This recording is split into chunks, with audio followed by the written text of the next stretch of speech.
morning tastes like smoke and dew. You stretch your stiff limbs, blink at the horizon, and realize, for the millionth time, that survival isn't glamorous.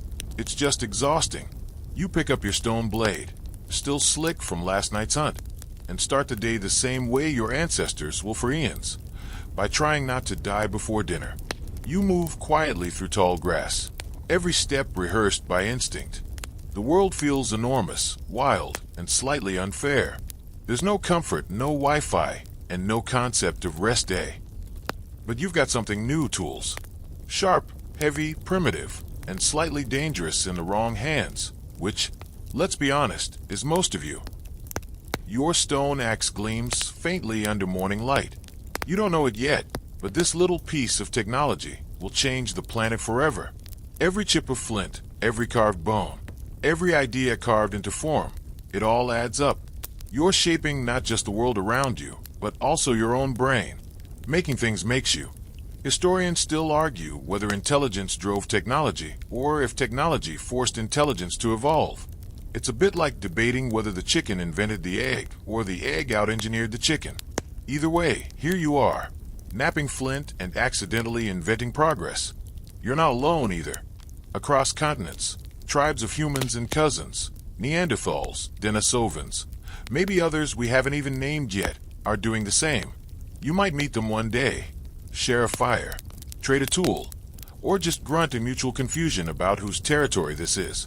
Archaeologists found evidence that early humans and Neanderthals even interbred. So yes, technically, part of you still owes child support from 40,000 years ago. The hunt begins. You stalk through brush, eyes sharp, body tense. A head movement, a deer, unaware that its evolutionary luck just ran out. You raise your spear, balance your breathing, and throw. The world holds its breath, and you miss. It happens. You pretend you meant to scare it off. Every hunter does. Still, your people eat eventually. Cooperation becomes survival's greatest trick. One person tracks, another flushes, a third strikes. You learn to plan, to share, to communicate beyond grunts and glares. Somewhere between ugh and run, language is born. Maybe not Shakespeare yet, but enough to say, you owe me part of that mammoth. When you finally sit around the fire again, gnawing on charred meat, something wonderful happens. You start to talk about the hunt. Not just what happened, but how it felt. The fear, the rush, the relief. You exaggerate a little, maybe add a dramatic pause for effect. Congratulations, you've just invented storytelling's first sequel. The smell of cooked meat draws in others, curious, hungry, cautious. A few scavenging wolves linger near camp. You toss them scraps. They stay. Over generations, their descendants will wag tails, guard fires, and eventually demand belly rubs. Humans and wolves become partners in survival, and emotional support animals before emotions were even a concept. Meanwhile, the weather changes. Ice thickens, forests shift. You follow herds south, always moving, always adapting. You build temporary shelters from hides and bones, perfecting the art of open-plan living. Nights grow colder, and you learn to wrap yourself in fur. A practical fashion statement, though you'd kill for a decent blanket. As you stare at the frozen landscape, the world feels ancient and eternal. But underneath, something restless stirs. Innovation isn't just survival anymore, it's identity. You start decorating tools with patterns, carving shapes into ivory, wearing shells as ornaments. Why? Maybe it makes you feel powerful. Maybe you just like shiny things. Either way, you've discovered aesthetics, and your descendants will never stop arguing about what counts as good taste. Archaeologists found carved figurines from this era, small, detailed, often depicting humans with exaggerated features. Historians still debate whether they were fertility idols, ritual objects, or the first prehistoric memes. Whatever their purpose, they prove one thing. Your ancestors had time to be weird, even when survival was on hard mode. You crouch by a river, watching the reflection ripple. Your own face stares back, primitive yet thinking. You recognize yourself, maybe for the first time. The awareness is dizzying. You're not just reacting to the world anymore, you're reflecting on it. Nearby, Someone discovers that rubbing certain stones together makes sparks. Not fire, not yet, but close enough to imagine it. The first hint of curiosity burns in your kind like a secret pilot light. One day, that same spark will power cities, rockets, and the small device that plays this very story. But tonight, it just warms your fingertips. You travel for seasons. Sometimes you find abundance, berries, fish, warmth. Sometimes famine bites hard. Each step writes invisible history into the soil. The path you carve will become the routes of rivers, roads, and trade networks thousands of years later. You're unknowingly laying the blueprint for civilization with every footprint. As you drift to sleep, surrounded by the soft breath of your people and the distant howl of wolves, you feel something like peace. You've earned it. Tomorrow you'll wake again, sharpen your tools, chase food, and hope the ice doesn't crack beneath your feet. Life is simple, sharp, and brutally honest. You might not know it, but in this endless cycle of hunger and hope, humanity is slowly teaching itself a secret: endurance. You survive storms, predators, and mistakes. You learn to adapt faster than the world can change around you. That's our first superpower.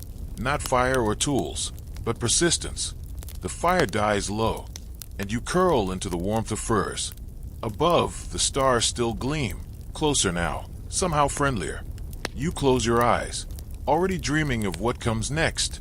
Shelter, language, art, and the strange idea that maybe, just maybe, survival isn't the only purpose anymore. The cave breathes around you. Cool air whispers through stone corridors, carrying the smell of damp earth and ashes. You can hear dripping water, the faint flutter of a bat, the shuffle of feet behind you. You and your small group have retreated from the world's weather into this hollow, dark, echoing, oddly comforting. For the first time, home has walls that don't move. You light a torch, watch it dance against rough rock, and suddenly realize you have a canvas.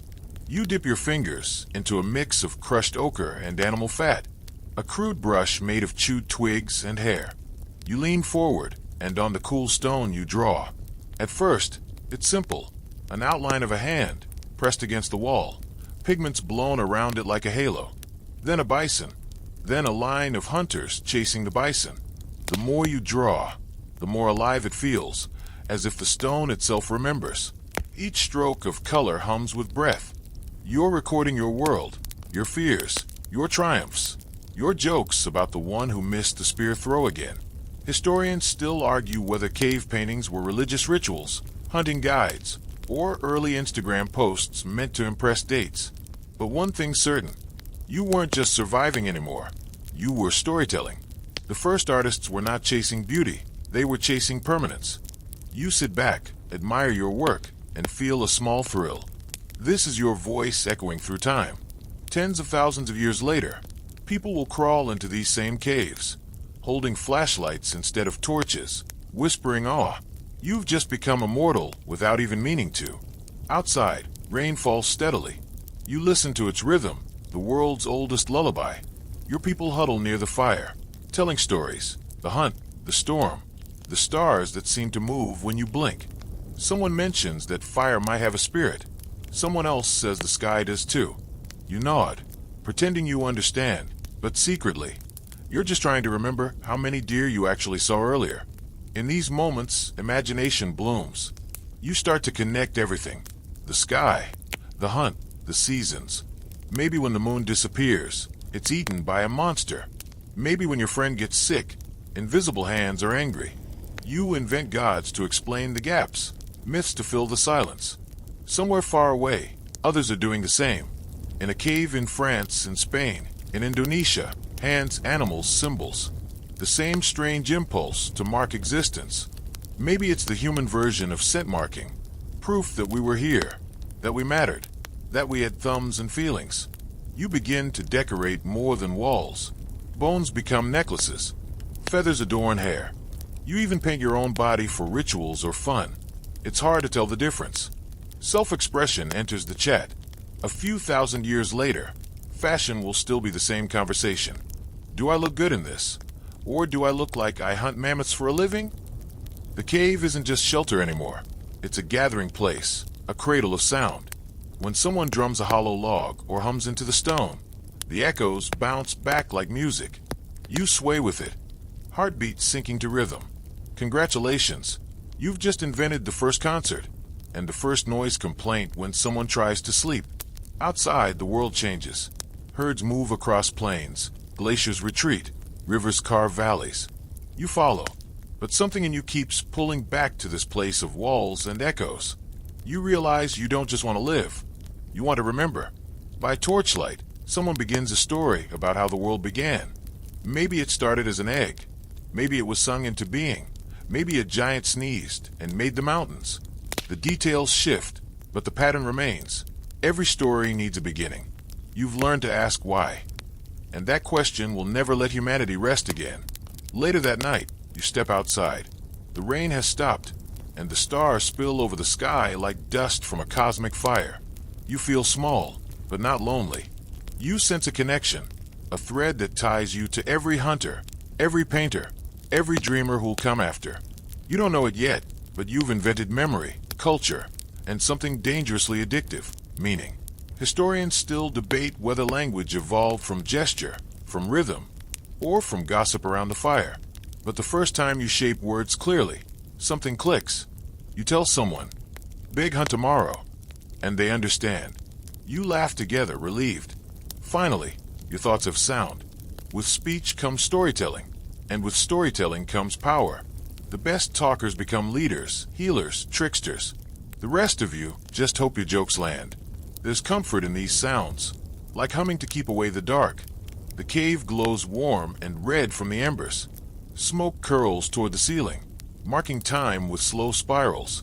You close your eyes, tracing those shapes, and realize that stories are just another kind of hunting, the chasing of ideas through shadows. Somewhere, a child watches you paint. They'll remember the movement of your hand, the way the colors came alive, and years later, they'll do it again.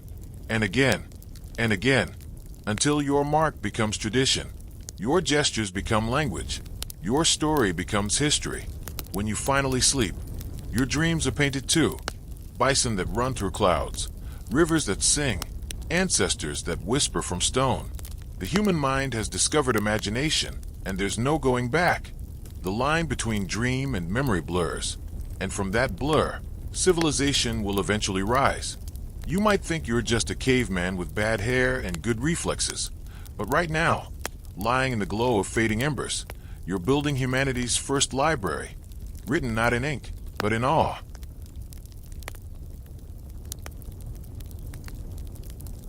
The night feels heavier now, thick with the clang of steel and the murmur of prayer. You follow a line of armored men trudging through mud, their crosses glinting in the torchlight. It's the late 11th century, and you've stepped into one of humanity's strangest contradictions, a war for heaven fought on earth. The Crusades have begun, and the Holy Land has become both a destination and a fever dream. You march beside the knights as they cross through Europe, banners snapping in the cold wind. They speak of salvation, of glory, of absolution promised by men in robes who've never held a sword.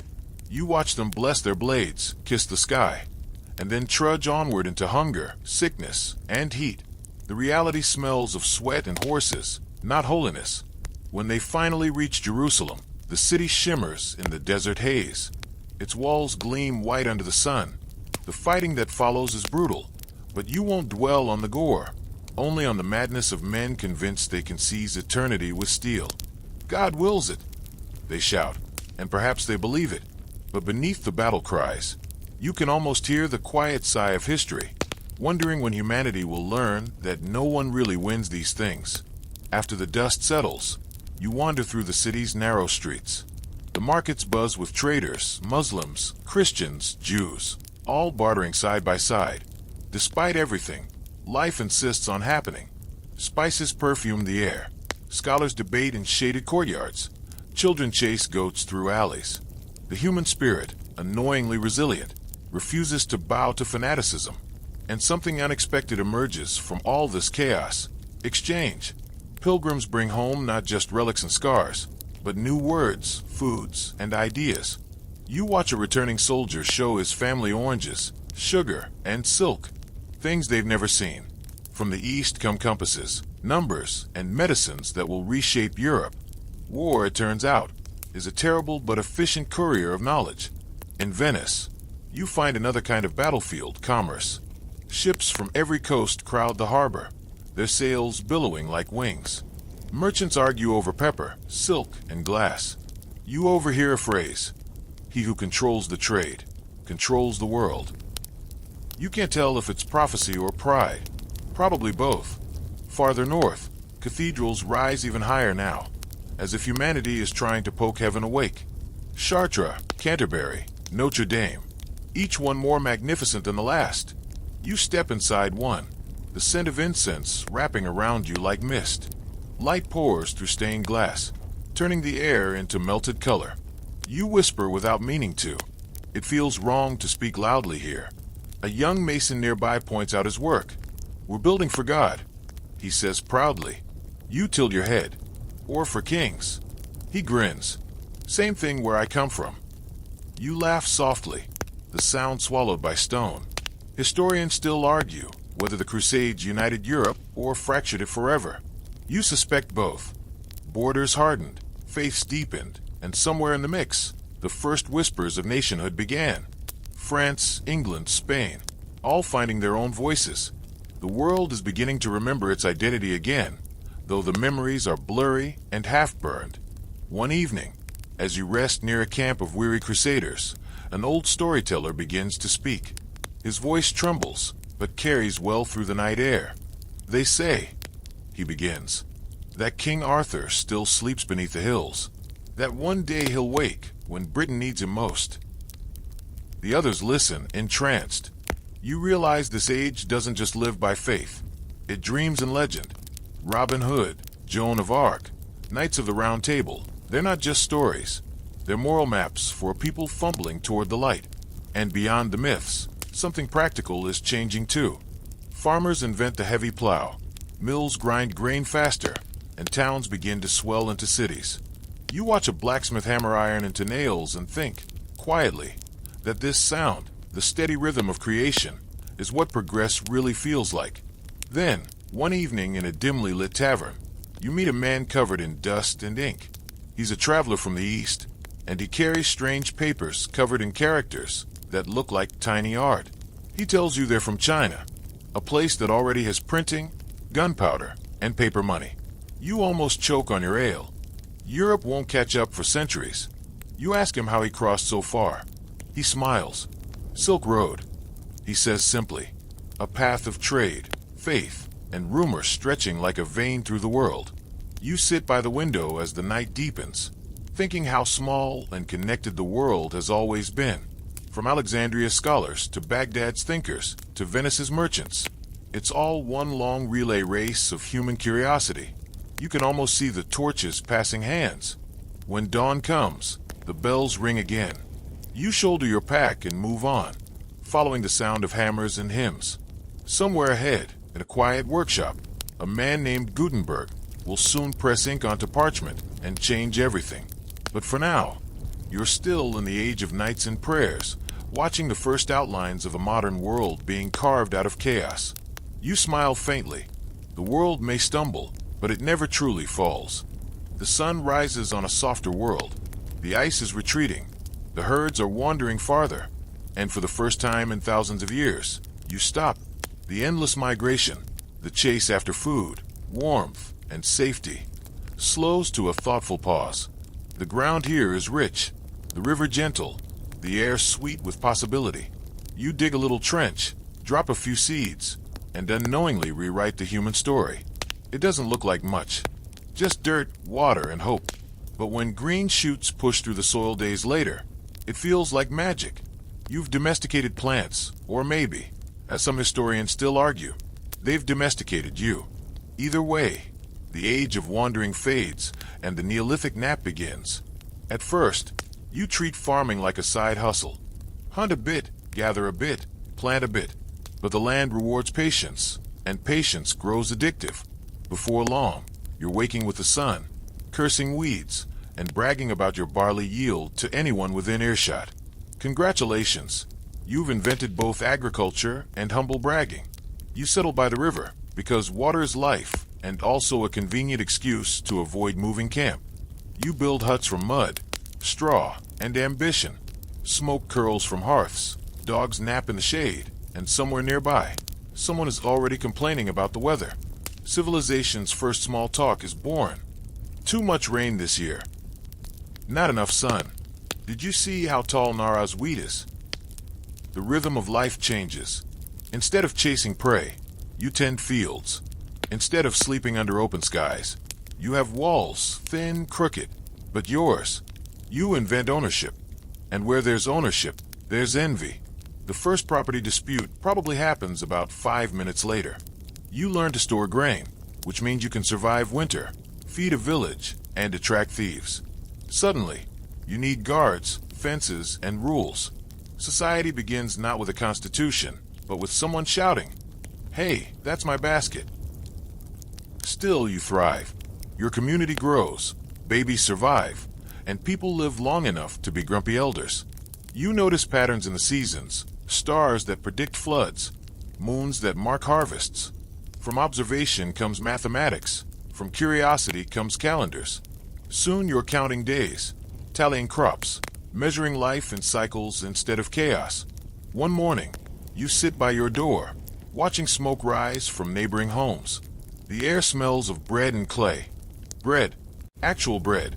The first loaves are heavy, gritty, and possibly lethal to dental health. But you've turned grass into food, a culinary miracle. Someone accidentally ferments grain juice and invents beer. You raise a cup to that brave soul. Humanity owes them weekends. Historians still argue whether agriculture was progress or a trap. Sure, it gave stability, but also gave back pain, tooth decay, and taxes. You traded freedom for comfort, hunger for chores.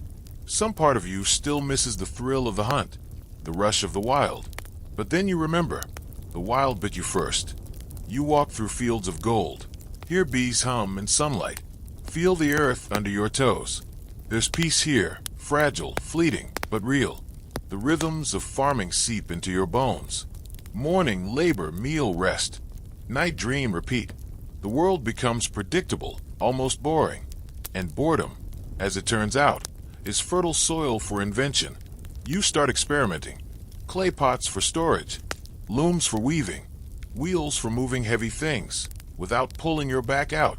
Someone decides to keep sheep not just for meat, but for wool. Someone else keeps goats, partly for milk, partly because goats are chaos, and life feels too quiet. You build shrines now, too. Small mounds of stone to thank the earth, the rain, the mysterious forces that make crops grow. Religion takes root, like another kind of seed.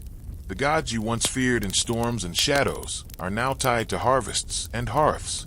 You offer grain, prayers, and occasionally a sheep who definitely didn't volunteer.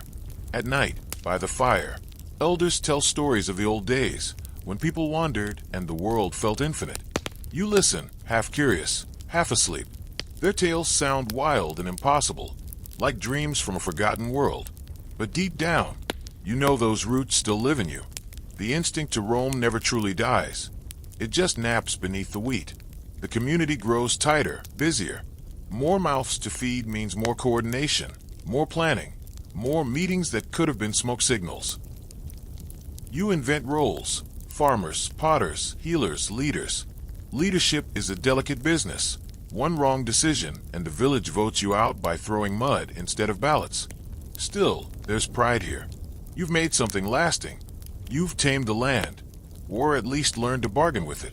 Each harvest feels like a conversation with the planet, one that says, "We'll take care of you if you take care of us." For a while, the earth listens kindly. Then come experiments in architecture. Someone decides to build bigger huts, with walls that curve, maybe even 2 rooms. Someone else lines the floor with smooth clay. Soon, your village begins to look organized. Rows of homes, paths between them, maybe a communal oven. The first neighborhood watch is just a few grandmothers glaring at anyone who walks too fast. And yet, even as comfort grows, something restless flickers again. You glance at the horizon, where the sky meets the hills, and wonder what's beyond. That itch, the same one that drove your ancestors across continents. never really left. You've just buried it under crops and chores. Still, tonight, when the stars rise over your quiet settlement, you feel content. You've built stability out of uncertainty, warmth out of wilderness. Tomorrow, you'll harvest again. You'll share bread, trade goods, gossip, and fall asleep to the sound of frogs in the river reeds. And in your dreams, the earth will whisper softly, "Stay, build, remember." You will. And from these small villages will grow empires, writing, mathematics, and all the headaches of progress. But for now, the night is kind, the crops are growing, and you, weary farmer of a newborn world, finally rest knowing the future has begun.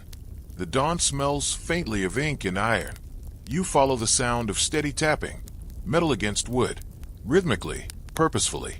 When you turn the corner, you see a man hunched over a strange contraption of levers, plates, and carved letters. His name is Johannes Gutenberg, and though he doesn't know it yet, he's about to drag humanity, kicking and mumbling, into the modern age. You watch him place small lead letters into a wooden frame, arranging words one at a time. It looks tedious, but when he brushes ink across the metal and lowers the press with a satisfying thunk, magic happens. He peels away the page, and there it is, a perfect copy of text, crisp and identical to the last one. You stare. Up until now, copying books took weeks, months even, and the monks had terrible handwriting. But this is speed. This is power. This is, well, chaos waiting to happen. Gutenberg beams proudly, holding up the page. "The Bible," he says softly. "Everyone should have one." You nod, though part of you knows what's coming. Words, once rare and precious, are about to become weapons and wings. Soon, presses sprout across Europe like mushrooms after rain. Books flood the streets. Ideas spread faster than kings can burn them. A scholar in Florence can read a treatise printed in Nuremberg within weeks. You picture church officials clutching their robes in horror, centuries of gatekeeping undone by a crank and a screw. You wander through a bustling marketplace in Mainz, where people are gathered around a table of freshly printed pamphlets. A man reads aloud, something about indulgences, forgiveness, and corruption. You recognize the name, Martin Luther. His 95 Theses will soon nail themselves not just to a church door, but to the collective conscience of Europe. You can almost hear the hinges of history creaking. Reformation spreads like wildfire. You pass through villages where sermons are shouted instead of whispered. Churches split, nations fracture, and faith becomes personal, dangerously so. Historians still argue whether Gutenberg's press liberated minds or just made arguments louder. You murmur, probably both. In Italy, something brighter rises alongside the tension, the Renaissance. You step into Florence, and it feels like walking into sunlight after centuries underground. Marble statues gleam, domes curve toward heaven, and everywhere there's art. Paintings that look alive, music that sounds like prayer turned inside out. You catch sight of Leonardo da Vinci sketching a flying machine on scraps of paper. He glances up briefly, his eyes sharp and amused. "One day," he says, "we will all fly." You're tempted to tell him he's right, but you let him have the surprise. Around the corner, Michelangelo is cursing at a block of marble. "The statue's already inside," he mutters. "I just need to free it." You watch as his chisel meets stone and somehow brings out humanity itself. Each swing feels like the heartbeat of creation. Meanwhile, across the continent, Copernicus peers through crude lenses, realizing that maybe, just maybe, the Earth isn't the center of everything. You remember Aristarchus whispering the same heresy centuries ago in Alexandria, and you smile. Told you it'd catch on. You think. Not everyone's thrilled, of course. Galileo will soon be put on trial for agreeing too loudly with the cosmos. You picture him muttering, and yet it moves. That tiny act of defiance will echo longer than any sermon. You wander north, where merchants and explorers are charting new seas. The air smells of salt and ambition. Portugal and Spain send ships westward into uncharted waters. You stand at the docks beside a man named Christopher Columbus, who's clutching a compass and praying his math isn't fatal. "What's the worst that could happen?" he grins. You raise an eyebrow but say nothing. Months later, He stumbles upon land that isn't Asia, but insists it is. Maps are redrawn, worlds collide, and empires bloom from greed and gunpowder. The age of exploration begins, not as a grand adventure, but as a mix of discovery, arrogance, and misunderstanding. You watch trade routes snake across oceans, carrying gold, spices, and, tragically, people. The transatlantic slave trade becomes one of history's darkest ironies. Human progress, powered by human suffering. You find yourself in a candlelit tavern in Lisbon. Sailors argue about whether the world is round. You sip your wine and quietly decide not to mention satellites. Outside, cartographers unfurl new maps, their ink still wet, their edges uncertain. The world feels vast again and terrifyingly small. In the midst of all this, a new kind of hero emerges, not kings, not knights, but thinkers. Descartes with his doubt, Shakespeare with his dreams, Newton with his apple. You stroll through an English orchard as Newton mutters, "If I have seen further, it is by standing on the shoulders of giants." You almost tell him to duck, but the apple falls right on cue. By now, Europe hums with invention.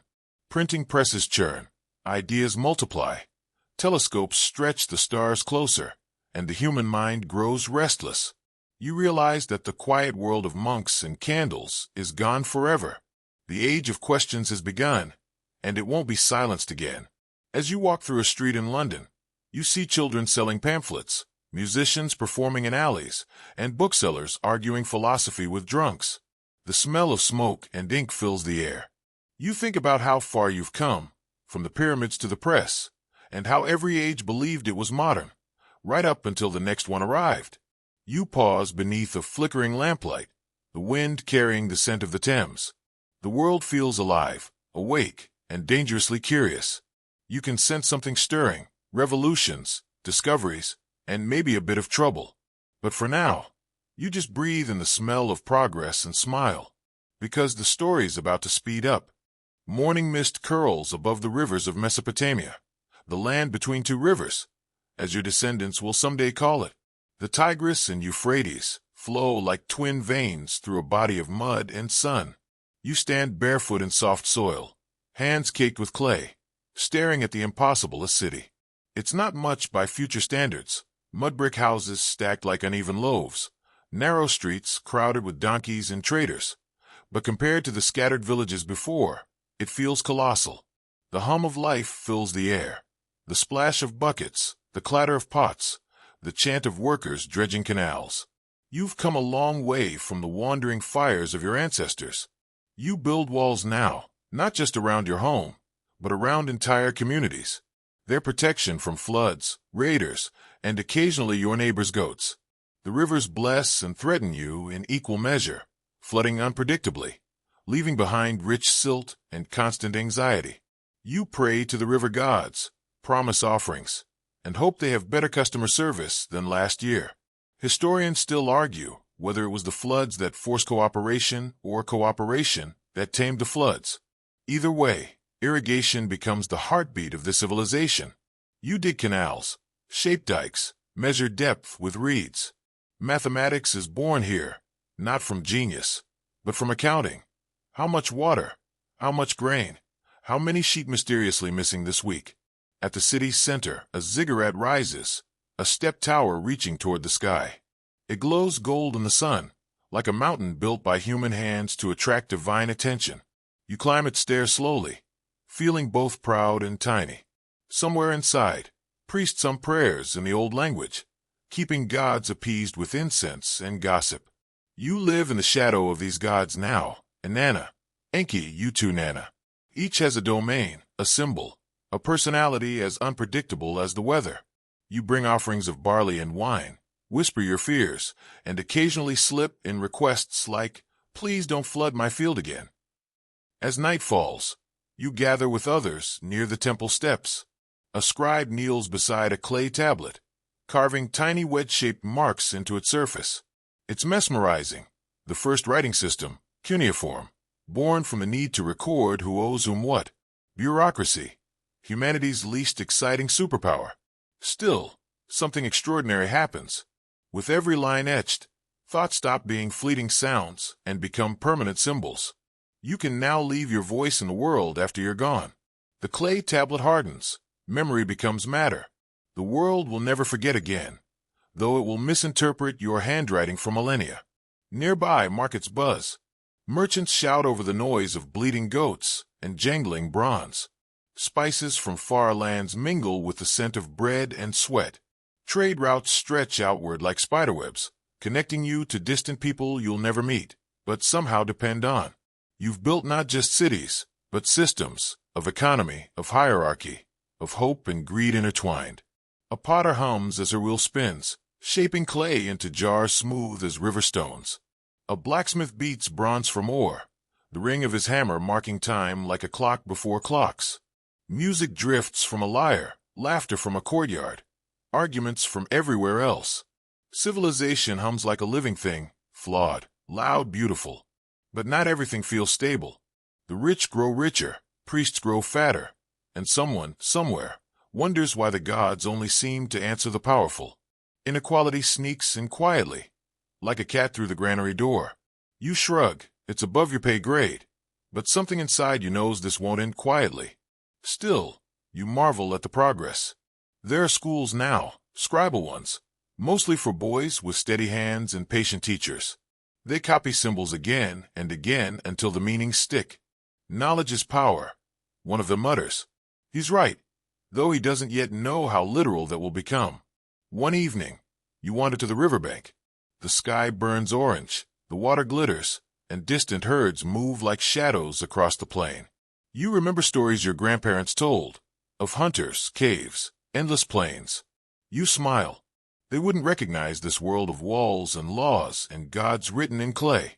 And yet, under the hum of commerce and prayer, you hear echoes of the old rhythm, the heartbeat of the earth, the whisper of the wild. The same curiosity that drove your ancestors to paint caves now drives you to build temples. Creation, destruction, creation again. It's all one long story of persistence. Somewhere in a workshop, an inventor tests a new tool, a wheel. It's rough, squeaky, and definitely splinters, but it rolls.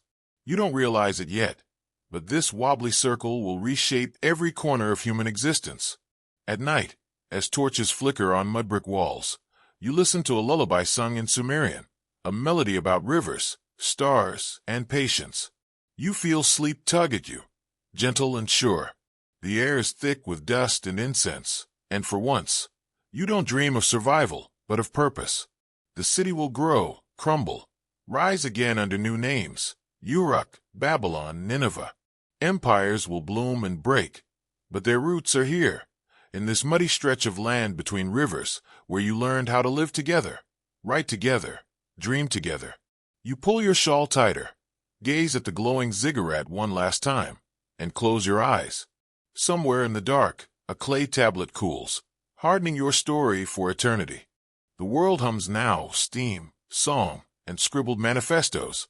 You can almost feel the pulse of invention under your feet.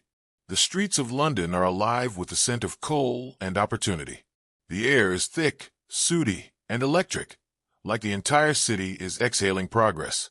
You pass a row of chimneys coughing out black clouds, and somewhere beneath the noise, a strange rhythm rises. Hammers, wheels, the hiss of steam.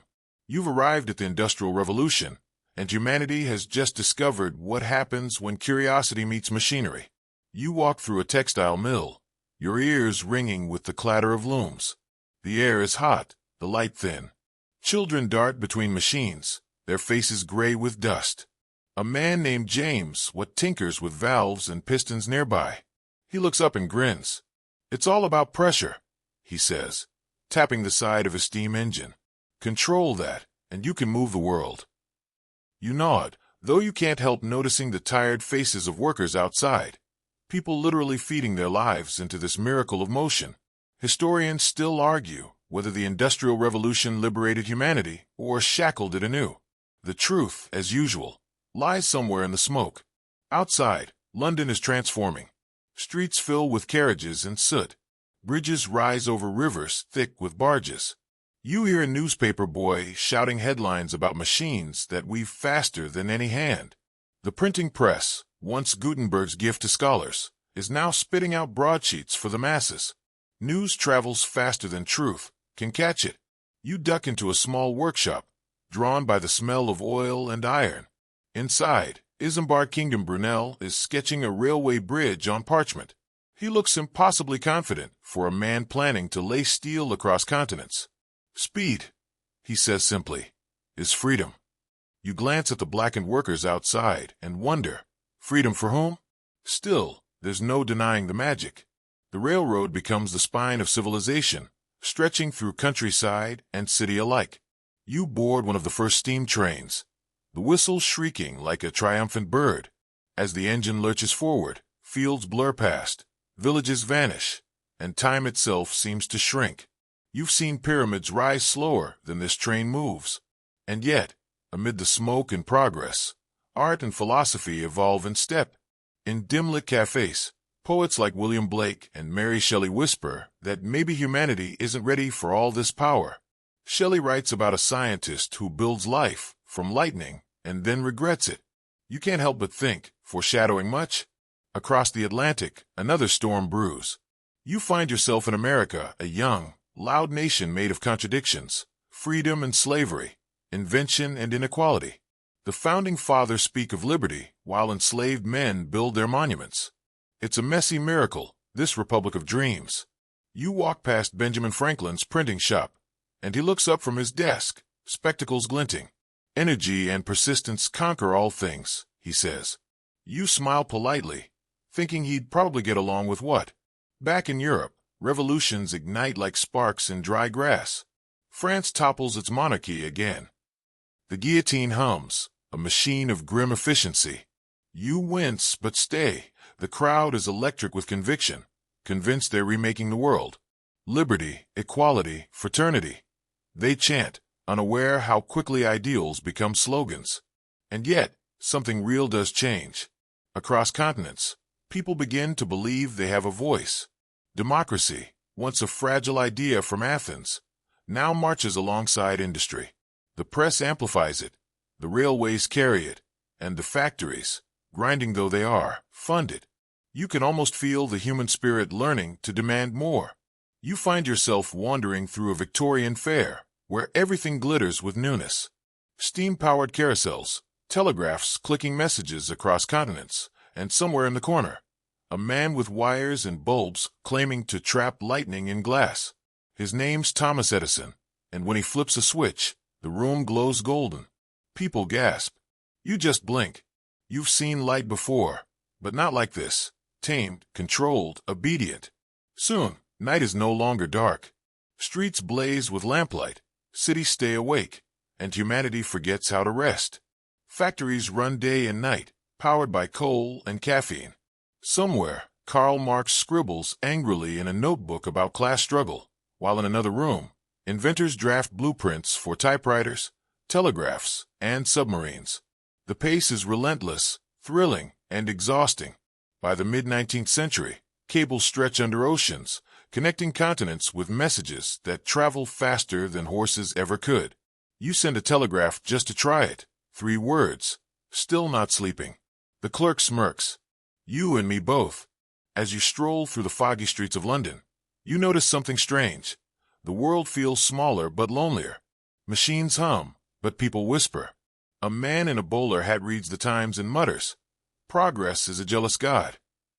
You nod in agreement, and yet it's hard not to marvel.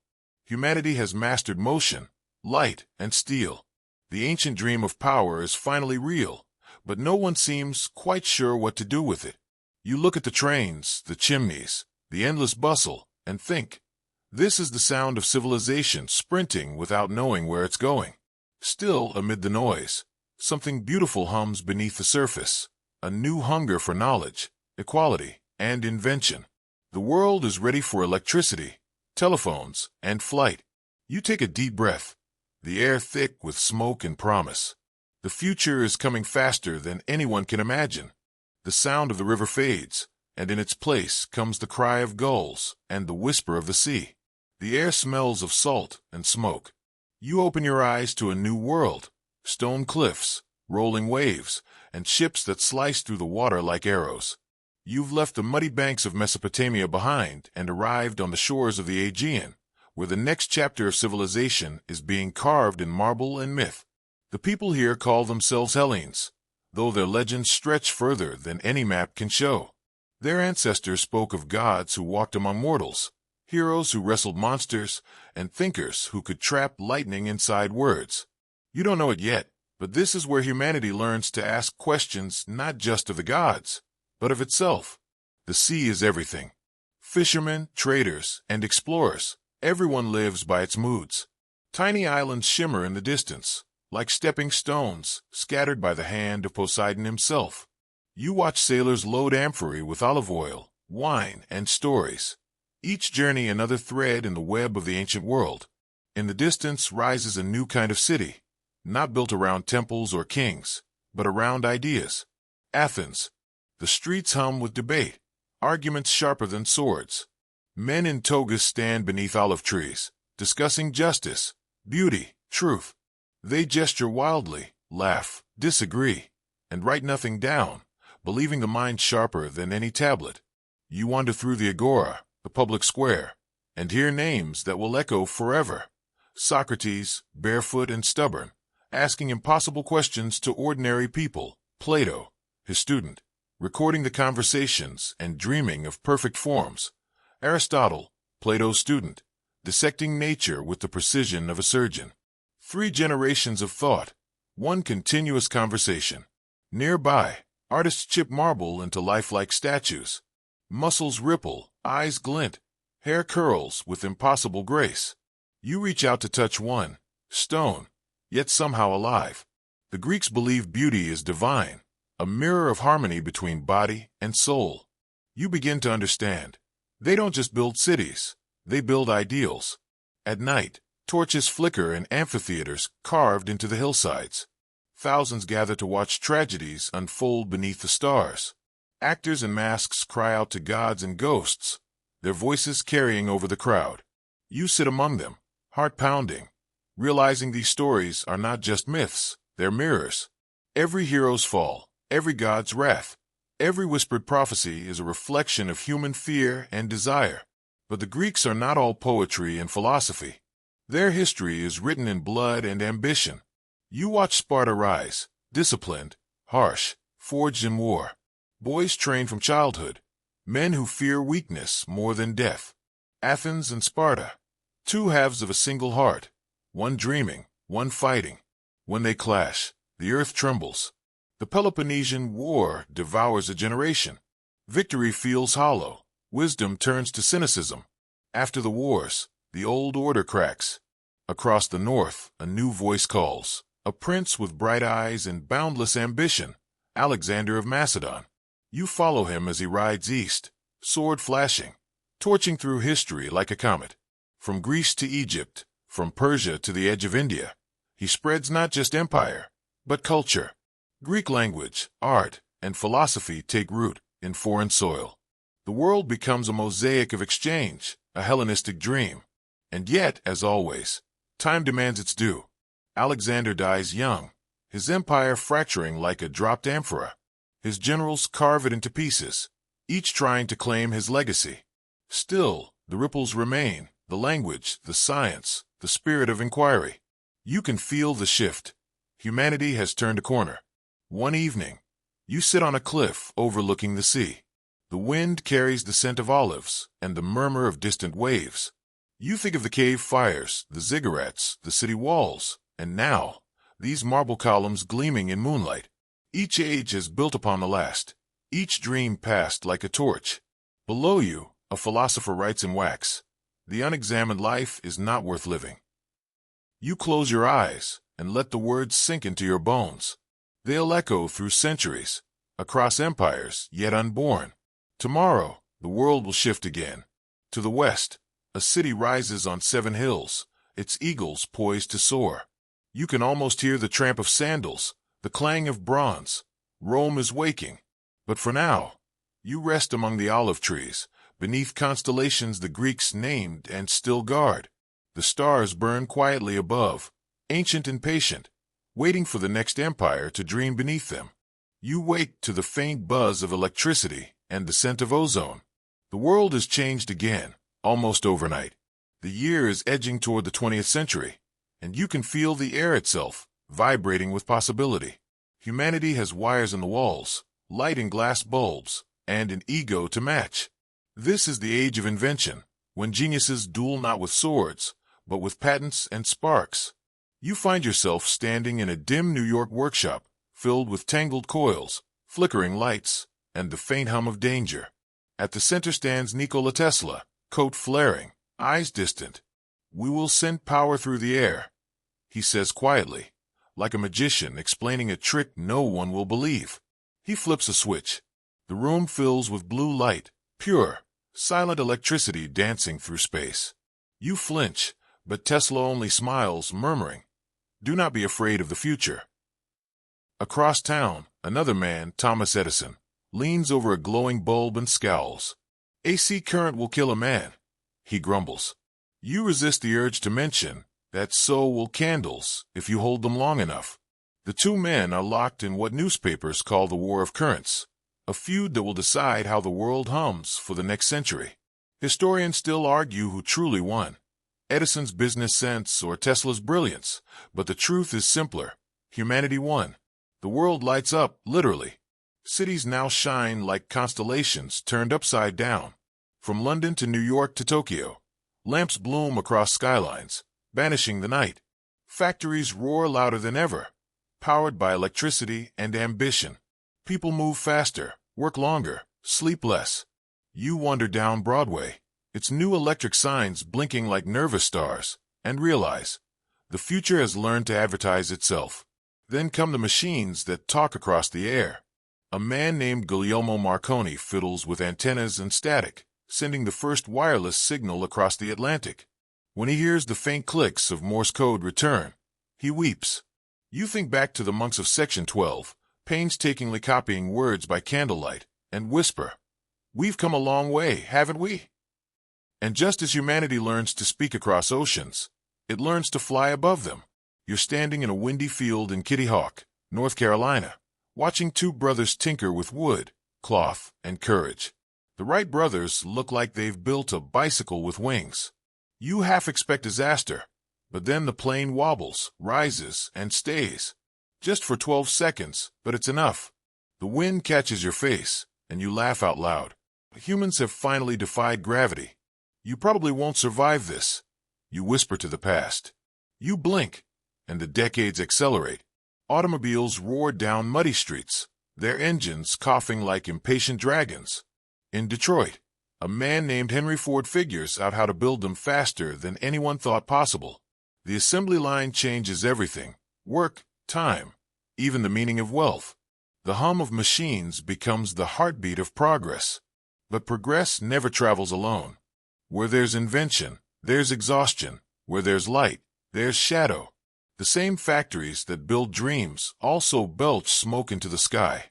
The rich grow richer, the poor grow numbers. Yet in tenements and alleyways, hope flickers. Workers organizing, artists painting, women demanding the right to vote. The modern world is being born, messy and loud. You stroll through Paris at night, where gas lamps glow over cafe tables. Poets argue about reason, painters experiment with madness, and philosophers try to make sense of it all.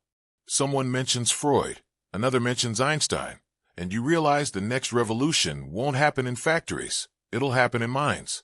Einstein, meanwhile, is scribbling equations that bend space and time.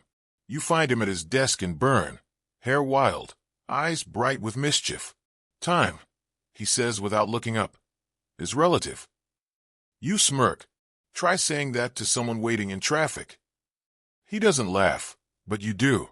The universe itself just got stranger, and somehow more beautiful. Then the century tilts. Flags flutter, armies march, and the machine age learns how to kill efficiently. You hear the distant rumble of World War I, the so-called war to end all wars. You walk through trenches where men huddle like ghosts, the air thick with mud, gas, and fear. Above them, biplanes buzz like insects, dropping bombs the size of hope. You stare at the horizon, wondering how humanity can invent the airplane and poison gas in the same breath. A young soldier hums quietly beside you, a tune you recognize. It's a long way to Tipperary. His voice shakes but doesn't break. You glance at him and realize that even in horror, people still find songs. By the time the guns fall silent, the world has changed again. Empires crumble. Maps bleed new borders. You walk through the ruins of old Europe, its cathedrals cracked, its people tired but unbroken. The machines that promise progress now look suspiciously like monsters. And yet, amid the wreckage, a flicker of something stubborn survives: innovation. Radios return, jazz drifts through cities, and art explodes into rebellion. Picasso paints fragmented faces, Hemingway writes with the precision of a knife, and Langston Hughes fills Harlem with poetry that sounds like freedom. You pause on a city rooftop as lights pulse below and realize, this isn't the end. It's just the intermission. Humanity, for all its chaos, never stops rebuilding. You breathe in the static-filled air, the scent of rain and engine oil, and let out a long, tired laugh. The 20th century is only just beginning, and already it feels unstoppable. The stars fade, replaced by a dusty dawn. The air smells different now, drier, older, tinged with spices and sun-baked earth. You open your eyes and find yourself walking through narrow streets lined with mud-brick houses, their walls painted in faded reds and whites. There's no marble here, no grand colonnades. Yet everything feels organized, peaceful, purposeful. You've arrived in the Indus Valley civilization, where calm precision replaces the chaos of kings. The hum of daily life surrounds you. Women grind grain in the courtyards. Men guide carts pulled by humped oxen. Children chase each other past wells, laughing as their feet kick up dust. You pause, watching as water is drawn from deep below the city. A miracle of design, perfect and efficient. The people of Harappa and Mohenjo-daro were builders of balance, masters of quiet order long before the world learned to shout. The streets are straight as if drawn with a ruler, intersecting like woven threads. Every home has drainage that flows into covered sewers beneath the roads. Even your modern sensibilities blink in admiration. Centuries before Rome's aqueducts or London's pipes, these people mastered sanitation, and possibly the art of not stepping in anything unfortunate. You wander into what must be the city's heart, a vast public bath surrounded by colonnades. The Great Bath of Mohenjo-daro. The brickwork is flawless, the water cool and still. Was it for bathing? Purification? Ceremony? Historians still argue whether it was a place of religion or simple cleanliness, but one thing is certain. You're tempted to dip your feet in after all that wandering. Nearby, merchants arrange tiny, intricate seals, square bits of steatite carved with animals and symbols. A unicorn, a bull, a tiger. Their meaning remains a mystery, their script undeciphered. You pick one up carefully, tracing the lines. It's beautiful and yet unreadable, a whisper from a civilization that forgot to leave subtitles. The air carries the scent of baked brick and distant rain. Somewhere, a potter spins his wheel, the rhythmic hum echoing like meditation. It's hard not to feel calm here. No towering ziggurats, no divine kings shouting their names into eternity. Just quiet prosperity, measured lives, and the steady rhythm of trade. Caravans bring lapis lazuli from Afghanistan, tin from Iran, spices from the south. Ships glide along the Arabian Sea, connecting the Indus people with Mesopotamia. You can almost picture a Sumerian trader holding one of those same seals you saw earlier, squinting at it, wondering what it means. History, even then, was already global. At sunset, you climb the high mound that overlooks the city. Below you, the streets glow with oil lamps, flickering like fireflies. You notice something unusual. No palaces, no monumental temples. The society seems equal, its power distributed like its architecture. Even, balanced, harmonious. Perhaps that's what makes it so haunting. No faces, no rulers, no conquests carved in stone. Just the quiet hum of a people who mastered living well, and then vanished. No one knows exactly why. Floods, earthquakes, shifting rivers, climate change. Historians still argue whether it was nature's wrath or slow collapse. But one day, the streets fell silent. The wells ran dry. The writing stopped. The seals lay buried under centuries of dust, waiting for someone like you to wander by and wonder. You stand there for a long time, feeling the stillness seep into your bones. Civilization, it seems, is as fragile as clay. And yet, even in their disappearance, the Indus people left fingerprints on history. Proof that humankind could live in order without oppression, in beauty without war. As you leave the city, you pass a wall etched with faint symbols. The meaning is lost, but somehow it feels familiar, like a forgotten lullaby. The wind carries it away as you walk into the desert, toward the next flicker of civilization. Beyond the dunes, the air thickens again, humid, green alive. The faint clatter of bamboo, the murmur of rivers, the echo of drums. You're heading east now, toward the ancient heart of China. There, the next empire waits, wrapped in mist, guarded by dragons, dreaming of eternity. Before you go, you glance back one last time. The Indus Valley sleeps beneath the sand, peaceful as a closed eye. Civilization, you realize, doesn't always shout. Sometimes it whispers, and still changes everything. You wake again to the hum of the 20th century at full volume. The year feels sharper now, cars rush faster, radios chatter nonstop, and skyscrapers claw their way into the sky like glass and steel ambitions. Humanity has learned to live vertically, stacking its dreams floor by floor. You tilt your head back, watching clouds swirl between the towers, and realize people are no longer content to look at the stars. They're trying to reach them. But first, the world must stumble through another darkness. It's the 1930s, and the word depression doesn't just describe moods. It defines the planet. Banks crumble, jobs vanish, and men in wrinkled suits stand in breadlines stretching around corners. You see an old man holding a sign, "We'll work for food." It hits you harder than any war. You can invent the airplane, the light bulb, even radio waves, but no one's invented a way to stop despair yet. Historians still argue whether the Great Depression was inevitable or preventable, but as you walk through dust-choked towns of the American Midwest, it feels less like economics and more like fate. The wind whips dry soil into clouds, the dust bowl swallowing farms whole. Families pile into rusted trucks, driving west with more hope than gas. You overhear a farmer mutter, "We were kings of the earth once." You don't correct him. What would be the point? And then, as if the universe itself can't stand still, war returns, louder, meaner, and global. The Second World War erupts, dragging nearly every nation into its orbit.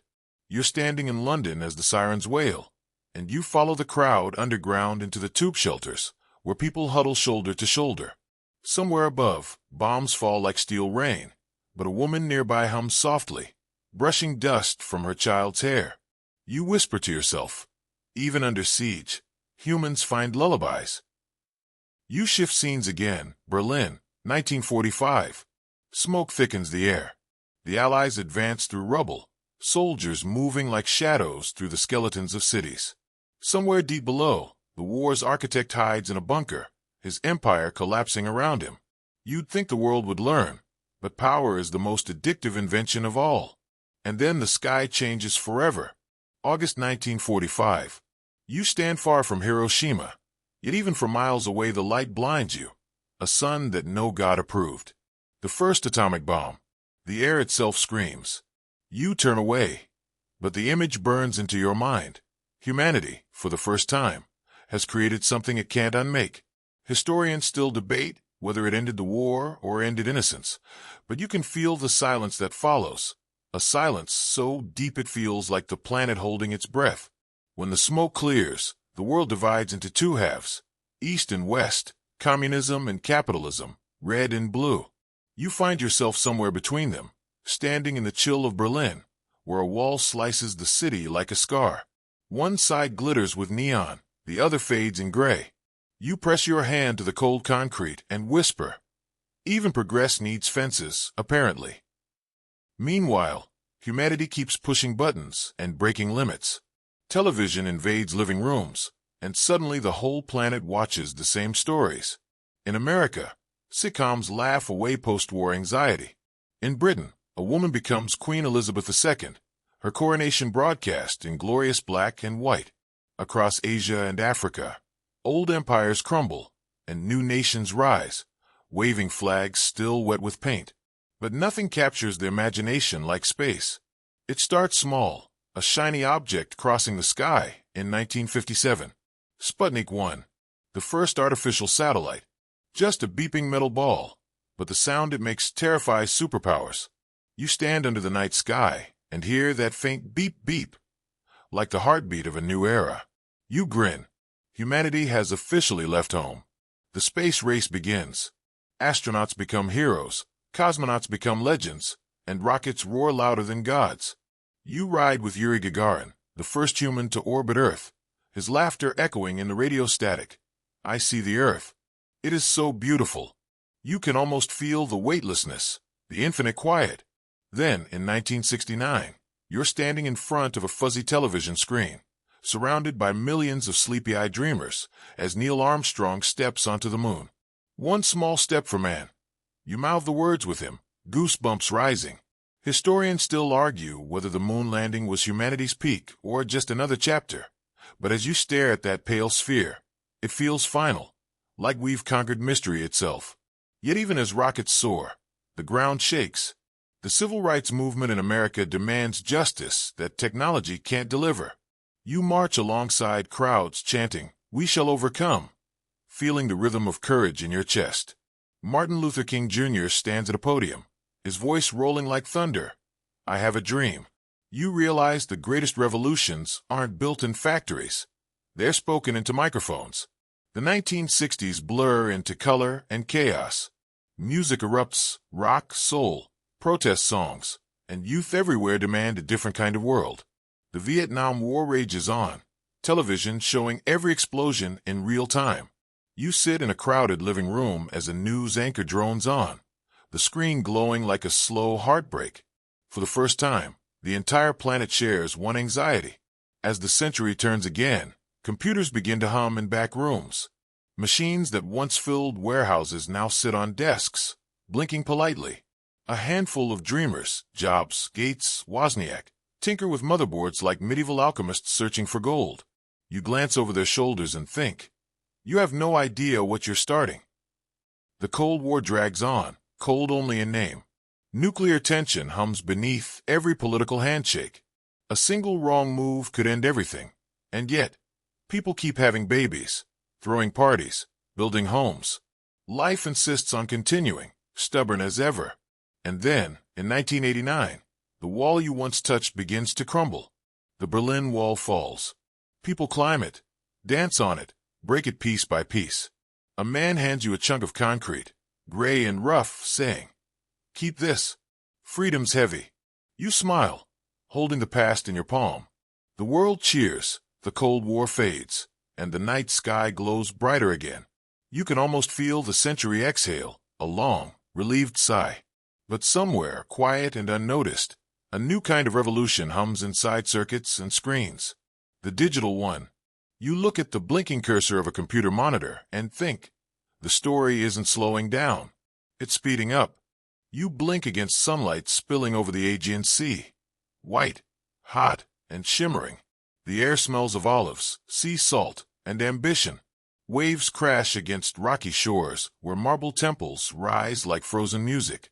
You've arrived in ancient Greece, and the world feels alive with noise and argument. Everywhere, people talk, loudly, passionately, endlessly. They debate, they gesture, they laugh. You wander through a market filled with figs, fish, and philosophy. One merchant sells amphorae of olive oil. Another quotes Homer between haggling sessions. The hum of conversation is as constant as the cicadas in the trees. You realize quickly, here, thinking is a sport. You walk up a dusty path, toward a white temple perched on a hill. It's the Parthenon, gleaming under the noonday sun. Columns stand in perfect symmetry, and inside, a colossal statue of Athena gazes down, calm yet fierce. Her eyes seem to ask whether you've done anything wise today. Probably not, but you nod respectfully anyway.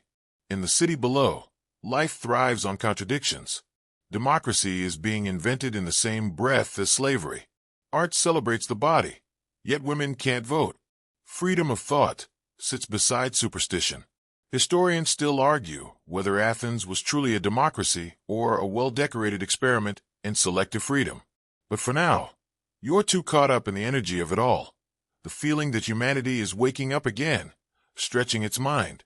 At the Agora, the open market of ideas, you hear voices that will echo for millennia. Socrates, barefoot and stubborn, questions everyone. What is justice, he asks. What is virtue? No one escapes his relentless curiosity. Some roll their eyes, others storm off. Eventually, his questions annoy the wrong people. You'll remember the taste of that hemlock later. His student Plato takes those conversations and builds invisible worlds from them, forms, ideals, the architecture of thought itself. You listen as he speaks of truth as something eternal, unchanging, hidden behind shadows. Then comes Aristotle, who grounds those dreams, cataloging the world with the patience of a librarian. He studies everything: logic, ethics, biology, meteorology. You can almost hear his brain whirring like a mechanism centuries before machines exist. Art too blossoms. You stand in an amphitheater as the first tragedy unfolds under the stars. Actors in masks cry to gods and ghosts, their voices echoing through stone seats. Sophocles writes of Oedipus, doomed by fate and irony. Euripides writes of Medea, fierce and furious. You feel the audience hold its breath as the chorus sings, melancholy, rhythmic, timeless. The Greeks understand what every artist after them will forget and rediscover, that the saddest stories lull the heart to sleep. At the foot of Mount Olympus, you visit temples humming with incense and offerings. The gods here are very human, jealous, hungry, dramatic. Zeus throws tantrums of lightning. Aphrodite stirs up love and chaos. Poseidon sulks beneath the sea. You realize mythology is less about gods and more about excuses for human behavior. Still, the statues are magnificent, their eyes empty and alive all at once. Then there are the games, the Olympics, held not for money or medals, but for honor and spectacle. You sit among cheering crowds as athletes compete in foot races, wrestling, discus, and the occasional awkward naked sprint. The air reeks of sweat, pride, and roasted lamb. A herald declares the victor's name, and olive wreaths are placed upon his head. You can't help but laugh. Humanity's love for showing off has deep roots. But beyond the laughter, there's tension. Across the sea, the Persians watch. Empires collide in waves of bronze and blood. You march with Leonidas at Thermopylae, where 300 Spartans make a last stand against impossible odds. The clang of shields echoes through the mountain pass. Even as they fall, their defiance becomes legend. The story outlives the battle. That's how Greece fights, not just with spears, but with memory. When the dust settles, the Greeks turn on each other. Athens and Sparta, two ideals at war, freedom versus order, philosophy versus discipline. The Peloponnesian War drags on for decades, leaving behind ruins and regret. You stand in an empty square, hearing only wind where voices once debated. It's hard not to think of the cave fires and lost cities you've already seen. History's rhythm repeating, just in a louder key. Yet even in decline, Greece gifts the world its spirit. Alexander the Great, student of Aristotle, carries its light across continents. He spreads Greek art, language, and ideas from Egypt to India, fusing worlds that never imagined meeting. Hellenism, the great cultural remix, is born. And so, beneath the glow of 1,000 oil lamps, the Hellenes fade. Their cities crumble, their gods go quiet. But their ideas, those never sleep. Geometry, democracy, drama, debate, they seep into every civilization that follows, like roots beneath stone. You leave the Aegean behind, walking west along a dusty road. The air grows heavier, filled with the scent of pine and empire. Somewhere beyond the hills, a city rises on 7 slopes, its legions sharpening their swords beneath eagle banners. You can almost hear the sound of marching feet. Rome is waking. Mist rises from the river, curling like pale silk around the mountains. You breathe in air heavy with bamboo and history. Somewhere in the distance, a wooden chime clinks softly, carried by a breeze that smells faintly of tea. You've crossed into ancient China, where the world feels both eternal and freshly born each morning. The sun glows faintly through the haze, painting the rice terraces gold. You're not walking through a city now. You're walking through a civilization that sees time itself as a circle. The farmers below move in harmony with the land, planting in water that mirrors the sky. Every motion feels rehearsed, measured, serene. For thousands of years, life here has followed the rhythm of the Yellow River, the cradle of dynasties and disasters alike. You've heard it called China's sorrow, for when it floods, it devours everything. Yet people return, rebuild, and start again. You wonder if humanity's real secret is stubbornness, disguised as faith. A scholar in silk approaches, his beard flowing like a small river of its own. He bows slightly, scrolls tucked beneath his arm. You follow him through the gates of a walled city, its streets lined with wooden houses, red lanterns swaying like hearts in the wind. He leads you to a hall where students sit cross-legged, reciting the words of Confucius, whose teachings ripple through time like quiet thunder.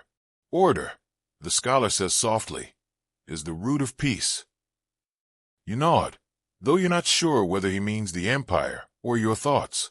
Around you, bamboo slips are filled with calligraphy so delicate it looks like rain frozen midair. The idea that words themselves can be art feels new, even after all you've seen. But China is more than philosophy. It's invention in human form. You watch craftsmen at work. One grinds black soot into ink. Another presses silk into paper. A third stirs molten metal into bronze so intricate it could be mistaken for lace. You're told they've even learned to cast iron, centuries before the rest of the world. You realize the phrase, made in China, has been true since history began. Outside drums thunder. The emperor's soldiers march past in perfect unison, their armor gleaming, their banners snapping like dragon tails. The empire is united under the Qin dynasty, the first to bind these lands together. You follow the procession until the earth rises before you, mile after mile of stone and mortar climbing the horizon. The Great Wall. You run your hand along the ancient bricks, each one carried by countless hands, each stone a story of sweat and endurance. It stretches farther than the eye can see, over deserts, mountains, forests, a scar and a symbol both, to keep the barbarians out. Your guide explains, but you can't help noticing, walls don't just keep others out, they keep those inside in. Beyond the wall, in secret valleys, another wonder sleeps, the terracotta army. Thousands of clay soldiers stand in silent formation, guarding the tomb of Emperor Qin Shi Huang. Their faces are all different, each soldier unique. Some say they were modeled after real men. Others whisper that the emperor feared the spirits of his enemies and wanted company in the afterlife. Historians still argue whether this obsession with eternity was madness or genius. You walk between the rows, dust swirling around your feet. The soldiers seem to watch you, patient, timeless. Their spears are long gone, their paint faded, yet the discipline remains. You feel a strange comfort here, an empire long gone, still standing guard. Later, you sip tea in a quiet garden, watching koi fish ripple the water. You learn that tea was first brewed by accident when leaves fell into boiling water. A lucky mistake that turned into ritual. Humanity, it seems, often stumbles into wisdom while trying to stay awake. As dusk falls, the empire glows red and gold. Fireworks crackle faintly in the distance, another Chinese invention, born from alchemists chasing immortality. Gunpowder, silk, paper, compass, the world will owe much to this land. Yet, like all great things, it will not stay still. Dynasties will rise and fall. Emperors will lose the mandate of heaven. Floods will return. The circle will turn again. You rise, walking along the riverbank as fireflies blink in the reeds. The scholar from before joins you, silent now. All things flow, he says. You look into the water and see your reflection shimmer, blurred, impermanent. Maybe that's the real lesson of history. No wall stands forever. No dynasty lasts eternal. No person escapes change. As the night deepens, the mist thickens again. Somewhere a bell tolls, a sound that seems to stretch across centuries. You follow it, stepping once more into the current of time. When the fog clears, the world smells of olives, sea spray, and ambition. You've crossed continents again. Ahead lies a rocky coast where philosophers build temples to gods and athletes run naked for glory. The Greeks are waiting. You blink, and the screen in front of you flickers to life. It's the 1990s now, an age that hums not with engines or bombs, but with data. Somewhere in a university basement, a few tired programmers have strung together something they call the World Wide Web. You sit beside them, listening to the dial-up modem screech like an angry robot trying to sing. And just like that, the world connects itself. At first, it's clumsy. Web pages load like molasses. Everyone has a terrible email address. But you can feel it, the electric pulse of something enormous waking up. You've got mail, chirps a computer voice, and the future blushes with excitement. Historians still argue whether the internet began as a military project or a social accident, but either way, it's unstoppable. You wander through the early web like a digital explorer, clicking through pixelated pages, filled with blinking GIFs and Comic Sans. Somewhere, a teenager is building a fan site about dinosaurs. Somewhere else, a government is realizing that privacy just died quietly. Meanwhile, the world outside your monitor buzzes with optimism. The Cold War is over, walls are falling, economies are booming. The 1990s are drunk on peace and possibility. Music videos play on MTV, cell phones grow smaller, and somewhere in Seattle, grunge teaches a generation how to be stylishly miserable. You laugh softly. Humans always find new ways to rebel. Then a company called Google appears, claiming to organize all the world's information. You type something random, how to build a time machine, and watch a list of answers unfold instantly. You sit back amazed. The same species that once painted bison on cave walls now stores the entire planet's knowledge in silicon. But while the internet grows, the world still trembles beneath old habits. In 2001, the skyline of New York City shatters. You hear the engines before you see the smoke. The September 11th attacks change everything: security, politics, even how people breathe. The world you knew suddenly feels fragile again. You stand amid the dust and chaos, heart heavy, as sirens wail through the streets. A firefighter passes by, soot on his face, eyes steady. "We'll rebuild," he mutters. And somehow, you know he's right. In the years that follow, humanity wages new wars, not just on land, but in code. Governments battle terrorism and hackers, truth and disinformation blur, and a strange thing called social media begins to whisper its way into everyone's lives. At first, it feels harmless: status updates, cat photos, a few too many selfies. But soon, it starts shaping how people think, love, and fight. You scroll through timelines filled with laughter and rage, and realize humans didn't just invent connection, they reinvented loneliness. Still, progress marches on unbothered. The 2000s see pocket-sized computers become everyday companions. You can't imagine the world without the soft glow of a phone screen lighting up faces in the dark. You watch people take their first selfies, and it strikes you that humans have always wanted to see themselves reflected. First in water, then in mirrors, now in pixels. You travel through the decade like a ghost with Wi-Fi, floating past innovations that feel like magic. GPS means no one gets lost anymore, at least, not geographically. Music fits inside your pocket. A website named YouTube appears, and suddenly everyone's a broadcaster. Someone uploads a video of a cat playing the piano. Billions of views later, you realize humor, at least, hasn't evolved much since the Middle Ages. But beyond the screens, the planet groans. Ice melts. Forests burn. Cities choke under their own breath. Scientists issue warnings, but humanity scrolls past them like spam. Historians still argue, you think, whether the 21st century will be remembered for its brilliance or its blindness. And yet, amid the chaos, the spirit of curiosity endures. Mars rovers roll across red dust, sending selfies home from another planet. Space isn't a dream anymore, it's a workplace. You ride along with one of them, the ground crunching under wheels, and whisper, "You did it, little machine." The silence of another world answers back. Meanwhile on Earth, revolutions no longer need armies. They begin with hashtags and camera phones. Protesters flood streets across continents, holding signs instead of swords. Voices long silenced rise together, echoing through feeds and headlines. You realize that power has shifted again, not to kings or empires, but to networks.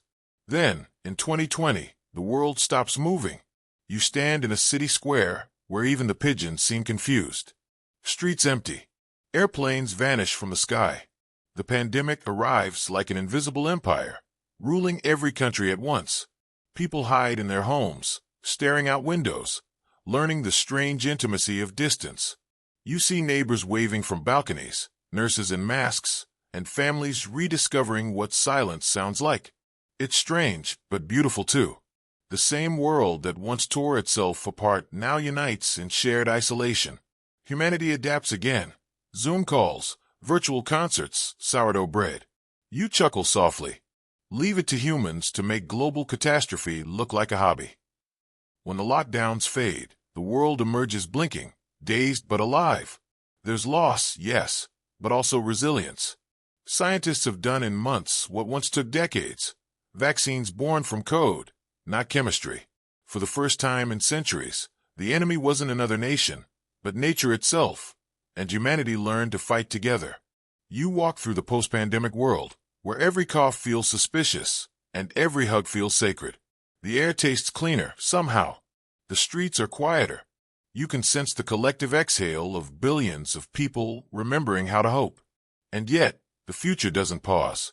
Artificial intelligence hums to life, machines that think, write, and dream. You watch one compose music, paint pictures, even tell stories about you. The line between creator and creation blurs, and you wonder if maybe this is how gods once felt when humans discovered fire. Historians still argue whether technology has liberated or trapped us, but you know the answer lies somewhere in the glowing space between awe and anxiety. You glance up at the night sky.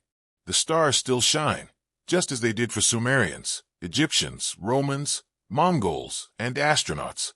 You realize that through every invention and catastrophe, humans have been chasing the same thing, understanding. And in this moment, half asleep, half awake, you feel it.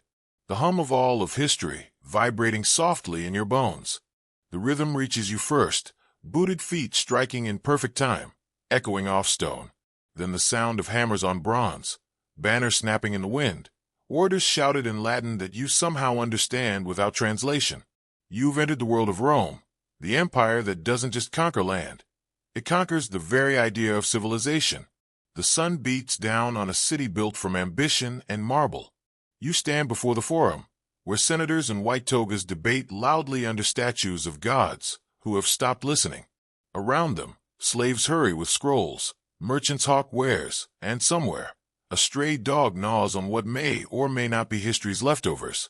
Rome is alive, noisy, impossible to ignore. You can't walk 10 steps without tripping over legacy. The Colosseum looms like a jawbone of stone, its arches grinning with the memory of cheers and screams. Inside, sand once drank blood for sport. Gladiators, slaves, prisoners, all fought for survival, honor, or the emperor's fleeting smile. Historians still argue whether the crowds came for cruelty or catharsis, but one thing's certain, the Romans understood spectacle. Even their boredom was legendary. Still, the city isn't just cruelty. You follow aqueducts that snake through hills and valleys, carrying clean water to fountains where marble gods forever pour it. Streets are paved, lined with milestones marking the empire's veins. All roads lead to Rome, and you're walking on them. You pass public baths, libraries, bakeries, temples. Everything hums with precision. The Romans turned practicality into poetry. You stop by the Pantheon, its dome vast and perfect. Sunlight streams through the oculus, a single eye gazing heavenward. It's impossible not to whisper when you step inside.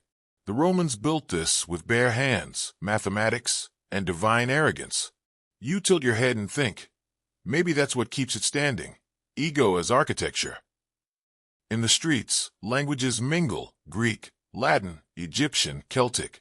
Soldiers from far-off provinces trade jokes with merchants from Africa and Syria. You smell bread, olive oil, sweat, ambition. The empire is a mosaic of conquered hearts stitched together with discipline and taxes. You watch a centurion lead his men out of the city, their shields glinting like dragon scales. Rome doesn't expand for hunger or faith. It expands because it can. You travel with them along a road that cuts straight through the landscape, too straight to be anything but Roman. Mile after mile, camp after camp, until you reach the edges of the known world, Britain, cold and green, shrouded in mist. Here, you see the Hadrian's Wall, a scar drawn to mark the empire's patience. The soldiers stationed here build fires, play dice, and grumble about the weather.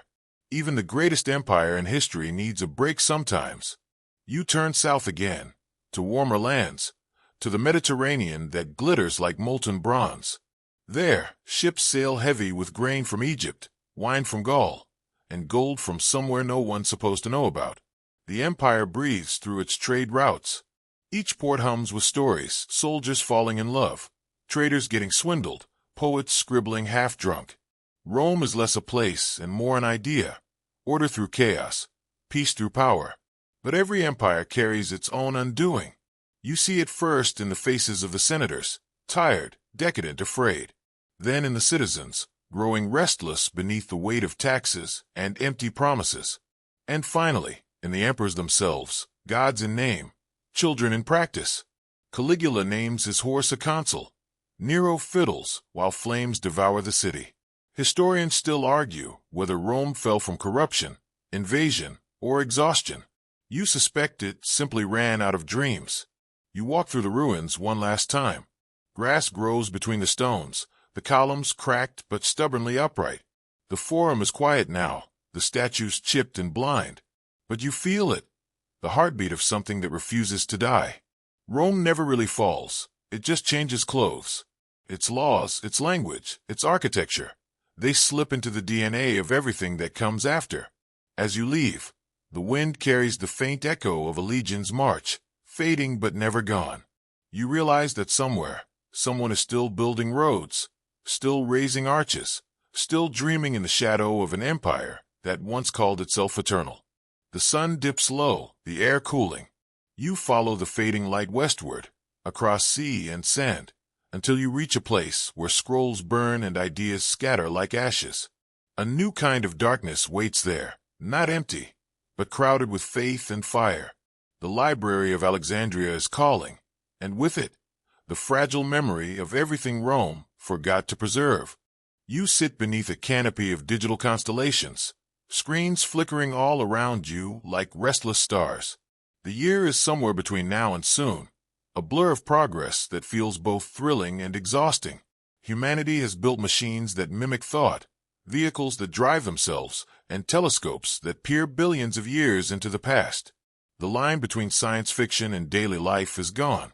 You're living inside someone's old dream. You stretch your hand toward a glowing hologram, and it ripples like water. You can't help but laugh softly. Once, this was witchcraft. Now it's a product demo. Cities hum differently now. Drones buzz above the streets, delivering packages faster than you can blink. Electric cars glide silently through neighborhoods where lampposts double as chargers. Even refrigerators gossip with phones. The Internet of Things, someone called it, as if your toaster needed Wi-Fi to feel complete. Historians still argue whether humanity's digital age represents evolution or addiction. You glance around at people walking with their eyes fixed on glowing rectangles and wonder which side you choose. But there's no denying it. Information has become the new oxygen. You wander into a smart city, where lights brighten when you pass and crosswalks project holograms of butterflies to calm impatient pedestrians. Buildings shimmer with solar glass, buses run on clean energy. Sensors track the heartbeat of traffic. The planet is trying to heal itself with code. Yet, in this glittering age of innovation, the old world still breathes. Somewhere, an archaeologist carefully brushes sand from an ancient tablet. Somewhere else, a grandmother tells her grandchildren stories older than language. Progress hasn't erased the past. It's layered over it like translucent paint. You step inside a museum of humanity, though this one's entirely virtual. Walls expand around you in augmented reality, from cave paintings in France to the golden mask of Tutankhamun, from the Great Wall to the ruins of Pompeii. The AI guide's voice is soft and oddly human. Would you like to see the world as it once was? You nod, and the simulation unfolds. You walk again through Babylon's gates, past Roman forums, through the spires of Gothic cathedrals. It's all here. The beauty, the chaos, the repetition. You whisper, "We never really changed, did we?" The guide answers, "Not as much as you think." You chuckle, realizing that history's greatest irony is how predictable innovation is. Every generation believes it's the first to be clever, the first to be tired, the first to ask what comes next. Outside, the real world spins faster. AI composers write symphonies. Algorithms trade currencies in milliseconds. Scientists grow meat without animals and bones without bodies. The biotech revolution blurs the definition of life itself. You meet a researcher who shows you a petri dish, glowing faintly blue. "That's human skin with jellyfish DNA," she says casually, as if discussing lunch. You stare at it and whisper, "You probably won't survive this." But maybe you will, because every time humanity dances too close to the edge, it learns to step back, or forward, just enough to survive. In the same laboratories where synthetic life is created, scientists also build new cures. Diseases that haunted kings and commoners alike are finally retreating. CRISPR gene editing lets humans rewrite their own blueprints. Historians still argue whether this is salvation or hubris, but you can't deny the beauty of the thought that humans are learning to heal themselves, literally. The boundaries between Earth and space blur too. Private rockets streak upward every week, delivering satellites, tourists, and ambitious billionaires beyond the atmosphere. You ride one in your mind, watching the blue curve of Earth fade into black silence. It's breathtaking, fragile, glowing, impossibly small. You can see the thin shimmer of atmosphere that's kept your species alive for millennia. You whisper, "Don't mess this up." Back on the ground, climate tension rises like the tide. Storms grow wilder, glaciers sigh into the sea, and heat waves rewrite maps. Yet even as nature pushes back, humanity innovates harder. Solar deserts, wind oceans, cities built from recycled coral. People talk about net zero with the zeal of medieval prophets. It's desperate, but it's something. The fight for a planet that's starting to notice you exist. You pause on a balcony of a floating city. Yes, floating, watching sunlight dance across panels that power everything beneath you. Children ride electric scooters across glass bridges, laughing. The air smells of salt and ozone. For the first time in centuries, the skyline is quiet, almost peaceful. Maybe progress isn't just survival. Maybe it's learning to stop shouting. Your gaze drifts upward again. The stars shimmer, brighter now thanks to telescopes that peer across time. One of them, the James Webb Space Telescope, has captured galaxies forming when the universe was young. You stare at those cosmic swirls, light older than humanity itself, and feel small in the best possible way. A thought hums through you. What if the story of civilization isn't about power, invention, or war, but about curiosity? That endless need to know what's out there, how it works, why we exist. It's the same instinct that drove hunters across ice ages, monks to their manuscripts, inventors to their machines, and astronauts to the moon. You realize the through line was never the tools. It was the hunger. In a way, you've come full circle. The tools have changed, but the questions haven't. Humans still look at the horizon and wonder what comes after tomorrow. You close your eyes for a moment and imagine what the next millennium might hold. Quantum worlds, interstellar travel, maybe even a civilization that finally learns to pause. The air around you hums, not with chaos, but with possibility. You smile, tired but content. The story of humanity isn't finished, it's just between breaths. The sea is calm as glass when you arrive, as though the world is holding its breath. On the horizon, light glints from white marble towers. You drift closer, the scent of papyrus and salt mingling in the air. The gulls circle lazily overhead, their cries echoing through the harbor. You've come to Alexandria, jewel of the ancient world, a place where knowledge itself once lived and died. The docks are crowded with ships from every corner of the known world. Greek triremes, Egyptian barges, Phoenician traders, all unloading scrolls, spices, and stories. The air hums with 1,000 languages. You hear merchants arguing in Greek, priests whispering in Coptic, scholars debating in the tongue of Babylon. Alexandria isn't just a city. It's an idea that the universe can be organized, one scroll at a time. You climb the marble steps to the Library of Alexandria, the most ambitious warehouse of knowledge ever conceived. Columns rise like the ribs of a whale, holding up a ceiling painted with constellations. Inside, the air is thick with ink and candle smoke. Rows upon rows of papyrus scrolls stretch beyond sight, hundreds of thousands of them, each one a captured thought, a heartbeat of civilization. You trail your fingers along a shelf. The scrolls whisper as you pass, as if eager to be read. Astronomers, physicians, poets, philosophers, all their minds live here, pressed between reeds. You meet a scribe hunched over a desk, copying lines by oil lamp. He looks up with weary pride. Every ship that enters our harbor, he tells you, must surrender its manuscripts. We make copies, then return them. The originals stay here, where they belong. You can't decide if that's brilliance or theft.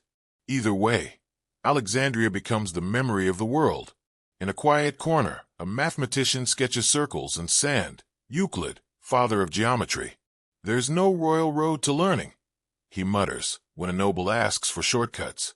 Nearby, Eratosthenes measures shadows between cities and calculates the Earth's circumference, accurate within a few hundred miles, centuries before telescopes. You peek over his shoulder. He's using sticks, string, and pure curiosity. You can't help but grin. Another scholar rolls his eyes at your amusement. We're trying to map the heavens, he says. His name is Aristarchus, and he's suggesting, quietly, dangerously, that maybe the sun doesn't revolve around Earth. You whisper, your century's too early. He doesn't hear you. Or maybe he does, and just smiles, knowing someone will pick up the idea later. Outside, the Pharos lighthouse burns bright, guiding ships to the harbor. It's one of the seven wonders, a tower of mirrors and flame that can be seen for miles. You climb to the top, wind whipping your hair, and look out over the Mediterranean. The city below glows with lanterns. Alexandria at night feels like standing inside a mind, alive, restless, beautiful. But minds can be fragile. The years turn, and empires change hands. Ptolemies give way to Caesars. Rome takes Egypt, and with it, Alexandria's brilliance dims. The library endures fires, wars, neglect. Each time, scholars rebuild, believing knowledge can't die. Yet one night, flames rise higher than before. You stand helpless as orange light devours the shelves.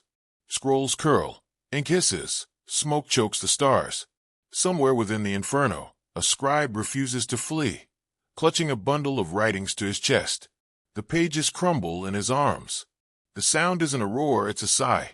The collective breath of centuries exhaled at once. Historians still argue who was to blame, Caesar's troops, Christian zealots, or simply time. It doesn't matter. What matters is the silence that follows. You walk through ash the next morning, the smell of burned parchment still sharp. A single scrap of text clings to a blackened column, something about the nature of the stars. You reach for it, but it disintegrates in your fingers. Knowledge, you realize, is as mortal as the people who guard it. And yet not all is lost. Some fragments survive, carried to Baghdad, Constantinople, and Cordoba, where they'll be copied, debated, and reborn. The spark never really dies. It only hides until someone needs the light again. You leave Alexandria by dawn. The sea is calm once more, but the horizon feels emptier. The world will enter a darker age now, not one of ignorance, but of faith searching for reason. Bells will replace scrolls, and candlelight will flicker inside stone cathedrals. You pull your cloak tighter as the wind shifts northward. Ahead lies the medieval world, where hope and horror will share the same altar. But for now, the memory of the library lingers, the smell of papyrus, the warmth of lamplight, and the soft scratch of a pen that once believed knowledge could outlast fire. You take a slow breath, the hum of the modern world fading into a kind of cosmic whisper. You're still standing on Earth, but it's not quite the same Earth that began this journey. Skyscrapers glow with quiet, renewable power. Oceans shimmer with artificial reefs. Satellites drift above like patient guardians. And somewhere far beyond sight, a colony on Mars watches the sunrise through thin, red air. Humanity, it seems, has finally learned to exist in more than one place at once. You walk through a city of the near future. It's calm, cleaner, not perfect. Humans never quite get there, but gentler. Streets are alive with greenery. Trains whisper on magnetic rails. A child passes by on a hoverboard laughing, while her grandmother wears augmented glasses showing a garden that once grew where skyscrapers now stand. The past and future walk side by side, comfortable at last. Historians still argue what finally pushed humanity toward cooperation, the climate crisis, technology, or simple exhaustion. But you suspect it was something smaller: empathy. After millennia of conflict, people finally understood that survival wasn't competition. It was collaboration. You step into a research dome at the edge of Antarctica, where scientists study microbes that can survive -80 degrees. A young biologist grins and says, "We're not looking for aliens anymore. We're just learning to understand life here." You nod, watching snow swirl outside. The future's heroes aren't conquerors or kings. They're caretakers. Then, the lights dim and the ceiling above turns transparent. You're gazing at the stars again, and for the first time, you realize how steady they've been. Silent witnesses to every foolish, brilliant thing humans have ever done. From the first fire to the first AI, they've watched this fragile species stumble toward enlightenment. You whisper, "We made it this far," and the universe hums in quiet agreement. You drift into a global classroom, not a place, but a shared network of minds. Children from Nairobi, Buenos Aires, Karachi, and Kyoto laugh together in real time, their voices translated instantly, their lessons projected in 3 dimensions. Knowledge, once a privilege, is now air, freely breathed, freely shared. The dream of every scholar from Alexandria to Oxford has come true. The world finally learns together. And yet, humans are still human. They still argue, still stumble, still forget to charge their devices. But they also still dream. In art galleries that exist only in augmented reality, painters shape color from sound. In digital temples, people meditate beside glowing avatars. Even sleep itself has evolved, guided by soundscapes of gentle history. You smile at that thought. Maybe that's where you are now, somewhere between the past and tomorrow, floating in a soft current of memory. As you look back, all the way back, the story of civilization feels less like a ladder and more like a spiral. Each age echoes the last. Farmers in Mesopotamia whisper to software engineers in San Francisco. Egyptian builders share secrets with modern architects. The monks who illuminated manuscripts would recognize the glow of a computer screen. The tools have changed, but the hands remain the same. You stroll through one last landscape, the earth at twilight. City lights glitter like constellations. Oceans reflect silver moons. Somewhere a satellite blinks, capturing another image for the archives of eternity. The air is still. Even the machines seem to sleep. You realize now that history isn't just what happened. It's what continues. Every heartbeat, every invention, every quiet act of kindness adds a brushstroke to the same enormous painting. You've been walking through it this whole time. You pause, feeling the weight of it all. The rise and fall of empires, the laughter and the loss, the spark of fire and the glow of screens. You can almost hear the rhythm of humanity itself, uneven, imperfect, but undeniably alive. And as your eyelids grow heavier, that rhythm slows. The world softens. The stars blur. You can still hear distant echoes, a Roman marketplace, a monk's quill scratching, a factory whistle, a rocket launch, but they fade into a lullaby. The air grows warmer. The lights dim. You take one last slow breath, letting the centuries exhale around you. The story of civilization doesn't end here. It just rests, waiting for you to wake again and wonder what comes next. So close your eyes, traveler through time. Let the past cradle you. Let the future wait. You've earned this stillness. Hey guys, tonight we slip quietly into the beginning of everything. Picture this. A chill wind slides through tall grass. Stars glimmer with no names yet. And somewhere not far from a flickering campfire, you are trying to decide whether that shadow in the dark is a friend, a predator, or just another hungry relative. The world is quiet but alive, pulsing with possibility and mosquitoes. You're about to live the story of us, from our first sparks of thought to the cluttered chaos of civilization. So, before you get comfortable, take a moment to like the video and subscribe, but only if you genuinely enjoy what I do here. And hey, drop a comment with your location and local time. I love knowing where my sleepy travelers are tuning in from. Now, dim the lights, maybe turn on a fan for that soft background hum, and let's ease into tonight's journey together. The first light you see is not a sunrise, it's a fire. Not discovered yet, but stolen. You've watched lightning strike dry grass, seen flames devour trees, and somehow, by luck or lunacy, you and your clan learn to keep a little of that wildness alive. It hisses, crackles, and keeps wolves at bay. You sit closer, mesmerized, and in that orange glow, something shifts. The darkness outside isn't the only frontier anymore.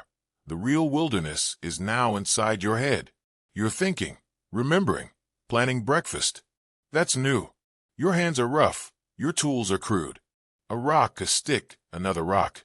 You've yet to invent ergonomic design, but you have invented the idea of better.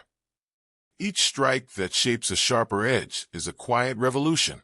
Historians still argue whether it was curiosity or desperation that made us so stubbornly inventive. Maybe it was both.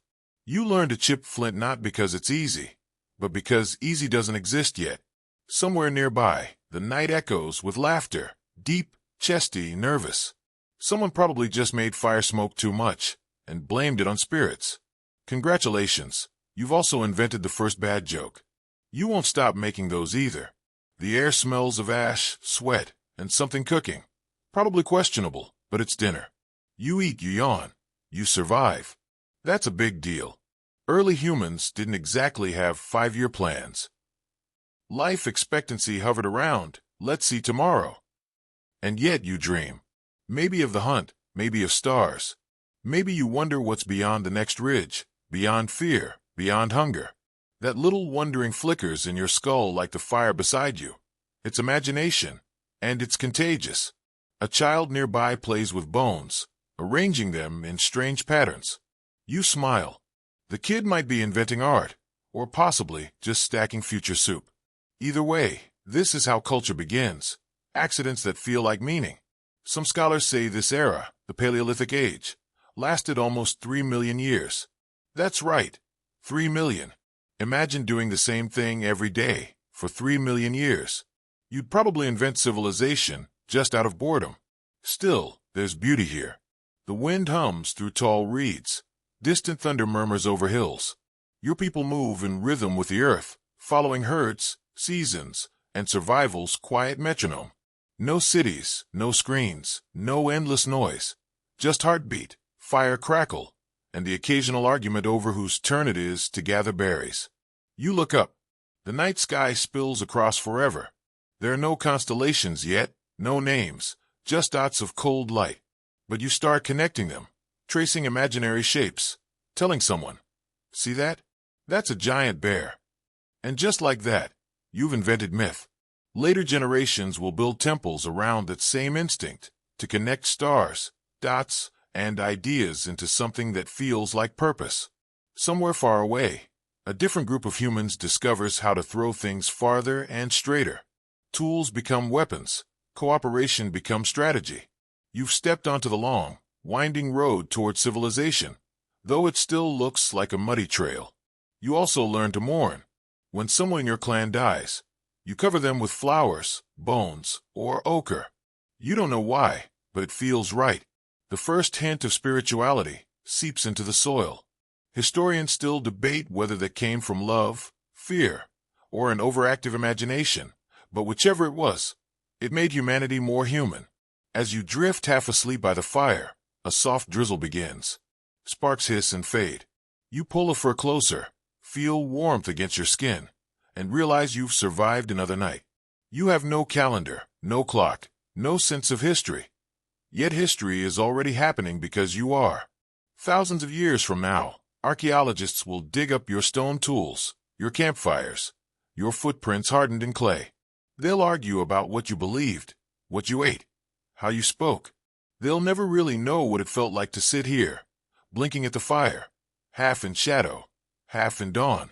But you know, You are the first storyteller, the first dreamer, the first fool who looked at the stars and thought, maybe they're watching us back. You chuckle softly at the idea. Maybe that's absurd. Maybe it's prophecy. But either way, it keeps you awake just a little longer. Tomorrow, you'll wake before sunrise. You'll walk where no path exists yet, leaving footprints that time will forget but history will remember. For now, though, the night hums softly, and the fire's glow paints your face in gold. You probably won't survive long in this world, but your curiosity will. And that's the spark that will carry us from these trembling first steps all the way to the skyscrapers and satellites waiting millennia ahead. You travel inland, away from the sea breeze, and into the heart of what will one day be called the Middle Ages, a time when castles pierce the fog and prayers echo louder than logic. The world feels quieter now, wrapped in incense and superstition. You find yourself standing at the base of a monastery perched on a green hillside, its bells tolling through the mist. Inside, the air smells of wax, parchment, and old devotion. You walk softly along stone corridors, your steps muffled by woven mats. Hooded monks glide past like ghosts, their voices murmuring Latin psalms. One pauses to nod at you before turning back to his illuminated manuscript, carefully painting gold leaf around a saint's halo. His fingers tremble slightly, not from fear, but reverence. Every stroke is an act of worship, every page a bridge between heaven and earth. This is where knowledge hides now, not in bustling cities, but behind thick monastery walls. You peek into a small scriptorium, where 5 men huddle over books, copying by candlelight. You recognize the titles, Aristotle, Galen, even fragments of Euclid. The monks are preserving what's left of ancient wisdom, one line at a time. Their pens scratch like insects, and you can almost hear the heartbeat of history continuing in those slow, deliberate strokes. Outside, the world seems frozen in time.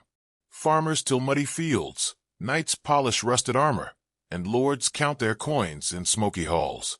Life is simple, brutal, and cyclical. The peasants plant, the nobles feast, the priests pray.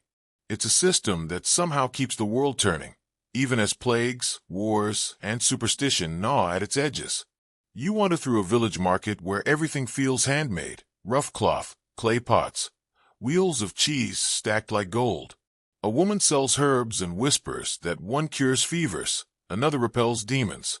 You buy some out of politeness, though you suspect neither will work. She smiles anyway. Faith helps, she says. And maybe it does. At night, you sit beside a campfire with a group of weary travelers. They share stories, dragons in the mountains, miracles in the sky, saints who never die. You know most of it isn't true, but you let them talk. Stories are how people survive when facts are scarce. Somewhere across Europe, something remarkable is stirring. In dim candlelight, a man named Charlemagne dreams of rebuilding the Roman Empire. You picture him, broad shoulders, bright eyes, a crown that fits too heavily. He gathers scholars at his court, demanding they teach reading and writing again. The Carolingian Renaissance, they'll call it later, though it's really just the world remembering it once knew how to think.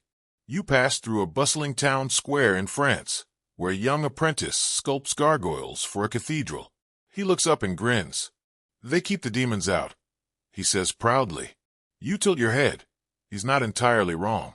Cathedrals rise now like stone prayers, their stained glass windows painting rainbows across the pews. The architecture feels impossibly alive, like the buildings themselves are breathing faith. Yet for all the devotion, darkness seeps through the cracks. You hear rumors of the Inquisition, where belief becomes a weapon. Torches flicker in the night, and whispers become confessions. You walk faster, the cobblestones cold underfoot. Historians still argue whether religion preserved civilization or nearly drowned it. But as you pass another monastery, you can't deny that learning, at least, found shelter here. And then, in the east, a flicker of light, Baghdad, glittering like a mirage. While Europe prays, the Islamic Golden Age hums with invention. Scholars translate Greek texts, map the stars, invent algebra. You hear of a man named Alhazen, experimenting with light and optic centuries before Europe rediscovers lenses. Another, Al-Razi, catalogs diseases with clinical precision. And Avicenna, the philosopher-physician, writes a book that will guide doctors for nearly a millennium. You imagine ideas traveling like secret messengers across continents. Greek geometry wrapped in Arabic ink, passed from scholar to scholar until it finds its way back to Europe. The monks will translate it again later, claiming it as rediscovered truth. But you'll know it was never truly lost, just passed along, quietly, patiently, like a candle flame shared from hand to hand.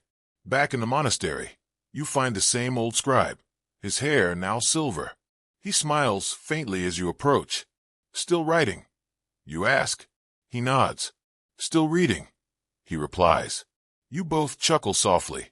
Outside, a bell tolls for evening prayers, and the valley fills with the sound of echoing chimes. Before you leave, you glance at his newest manuscript. In the margin, he's doodled something. A little dragon curled around a cross. You grin. Why the dragon? He shrugs. To remind us there's still mystery in the world. You step outside, the air cool and clean, the stars bright enough to guide you forward. Ahead lies a time of kings and crusades, when swords and scripture will march side by side. But for now, you carry the echo of those quiet halls, the soft flutter of parchment, the scent of wax, and the patient hum of monks who kept the flame of knowledge alive in the dark.